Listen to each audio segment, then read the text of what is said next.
Hello. Hello. I'm Pat Pickering. I didn't learn to read at school. The class was so big, no one noticed the quiet little girl daydreaming at the back. Eventually, it dawned on my parents that I couldn't read at all.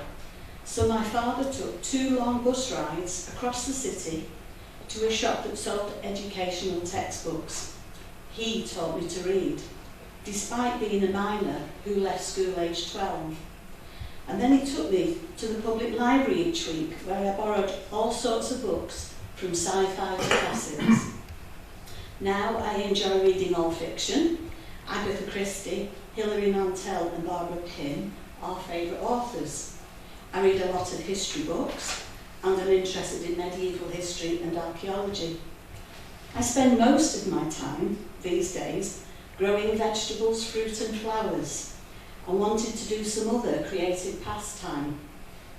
So I joined John Dean's gallery writers here in Kirkcudbright Gallery and Annie Wright's poetry group in Mommy Ive. I often wished I'd had such inspirational teachers at school. Is it what they have done in their work or their lives, or what they've experienced or created? Or are we all extraordinary, just for being alive and surviving each day?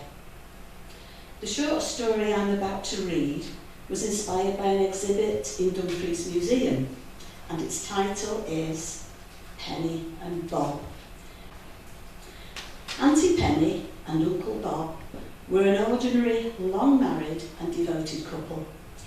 They were typical of the generation that grew up before the war, peace-loving people who had to live through a global conflict in their early 20s and then pick up their lives and carry on as normal afterwards, as if nothing had happened to them or their families. They met at a dance down south when Bob's army regiment was billeted there during the war, and got married in 1946. Penny, slim and dark-haired, was from London and sounded really posh to me. She had gone to a good school where she learned to speak French and German. Bob was tall and sandy-haired with a neat moustache, which he kept into his old age. Bob and Penny never had children of their own, and when they visited us, they would always bring me a toy and pretty clothes from London stores, even if it wasn't my birthday. Auntie Penny was a secretary. She was good with words and clever with numbers.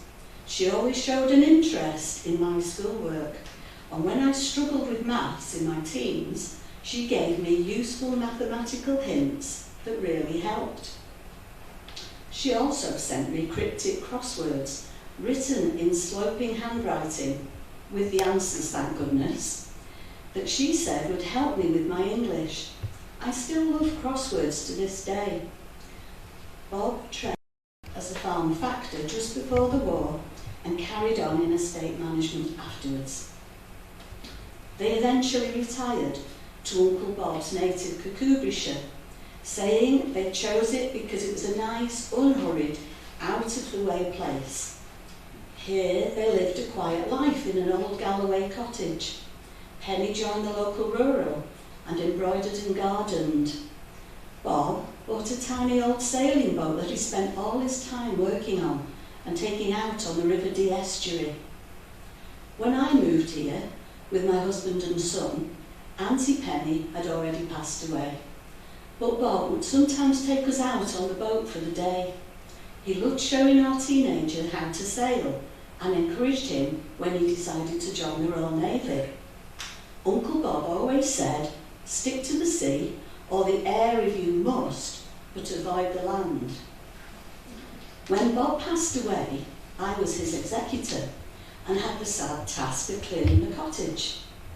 As with other folk in this situation, I arranged for the furniture and carpets to go to auction. Bob's clothes went to the town's charity shop, along with Penny's clothes that he had never felt able to dispose of. I realised the cottage had a small loft and left that till last, dreading the spiders I was bound to encounter there. Climbing up the loft ladder with my head torch on, I was pleased to find it almost empty, apart from one strong leather suitcase. It was thick with dust, so I wiped it over with a cloth and opened the two big brass catches. They made a satisfying clunk noise as they opened. The bright light of my torch fell on a large folded red and white flag with black decoration. As they say in stories, I felt a shockwave go through me, as I recognised the black decoration was the Nazi symbol. Confused thoughts raced through my mind as I remembered my kind, gentle uncle and couldn't understand why on earth he would have this monstrosity in his house. I slowly shut the suitcase. It felt like it weighed a ton as I dragged it bumpily down the loft ladder. Sitting on the floor of the living room, I opened the suitcase again. Lifting the flag out to see what was underneath, I received more shocks. There was a uniform, a gun, daggers with swastika symbols, and what looked like military badges. My thoughts at this stage were reeling, and I felt quite nauseous. I decided to go through the contents more methodically.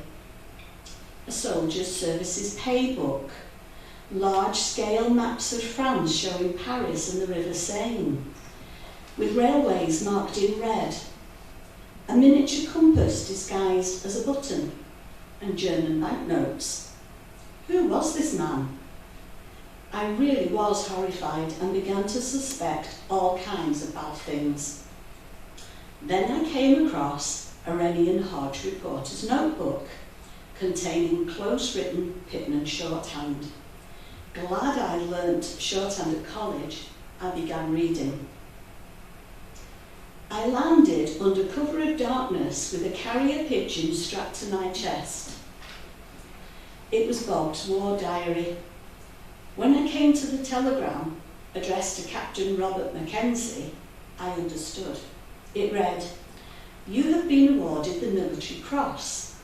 Very many congratulations from Lieutenant Colonel Frobisher."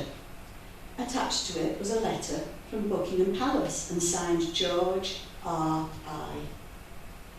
It turned out my uncle had been a member of the Special Air Service and parachuted into France shortly after D-Day, where he remained on special duty behind enemy lines for the next 3 months.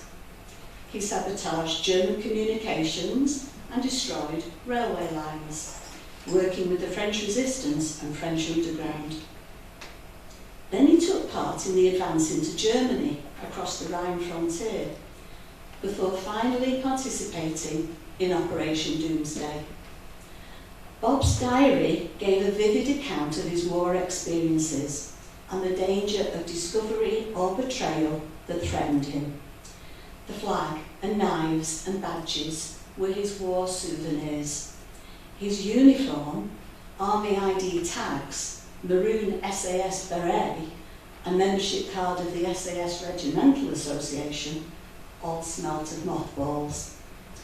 The F&S fighting knife in a leather scabbard was British, as was the service revolver.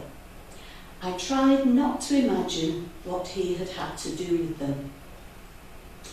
As I carefully packed the items back into the suitcase, I noticed a faded railway luggage label.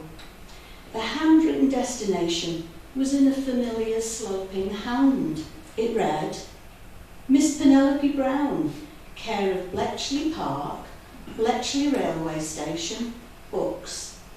Well, that explained why Auntie Penny was so good at teaching me the mysteries of numbers and her fascination with cryptic crosswords. Now I completely understood Penny and BoB's need for peace and quiet. They had kept their secrets secret from family, friends, and the world for well over 50 years, and were definitely not ordinary folk, but in fact, I'm proud to say, quite extraordinary people.